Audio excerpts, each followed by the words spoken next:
आता खूप मोठा क्वेश्चन राहतो, की एच पायलोरीचं ट्रीटमेंट करू का न करू?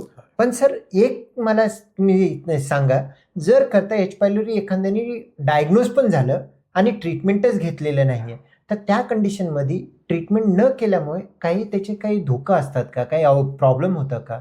आणि असेल काही-काही लोकं खूपच त्याच्याबद्दल विचार करतात. हां. त्याचं ॲक्चुअलमध्ये काय इम्पोर्टन्स आहे ह्याच्याबद्दल थोडं सांगाल का सर? सो अगदी बरोबर. सो एच पायलोरी महत्त्वाचा बॅक्टेरिया आहे, कारण त्याने काही सीरियस गोष्टी होऊ शकतात. तसंही आहे. सो त्याच्यामध्ये H pylori long term H पायलोरीचं जे काही रिस्क आहे, त्याच्यामध्ये लायनिंगला इरिटेशन होऊन गॅस्ट्रायटिस तर होतो. अल्सर्स क्रिएट होऊ शकतात आणि व्हेरी रेअरली त्याच्यात कॅन्सरस काही चेंजेस आपल्याला दिसून येऊ शकतात. So H pylori related gastric cancer त्याला मॉल्टोमा म्हटलं जातं. ओके. म्युकोझा असोसिएटेड लिम्फॉइड टिश्यूचा जो लिम्फोमा आहे त्याला मॉल्टोमा म्हटलं जातं. आता मॉल्टोमाची ओव्हरऑल फ्रिक्वेन्सी खूप नाही आहे, रेअर आहे. एच पायलोरी जर डायग्नोज झाला तर त्याच्या ट्रीटमेंटने मॉल्टोमासुद्धा रिकवर करता येतो. इतकं त्याचं चांगलं सोपं आहे.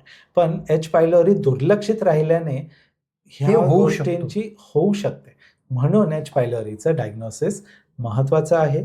जर डायग्नोसिस झालं तर त्याची ट्रीटमेंट महत्त्वाची आहे आणि ह्या सगळ्या चेकअप्समध्ये आपल्याला ते कळून येतं, की अल्सर असेल किंवा लायनिंगमध्ये बाकीचं काही सीरियस असेल तर आपण बायोप्सी घेऊन नक्की लॅबला पाठवतो.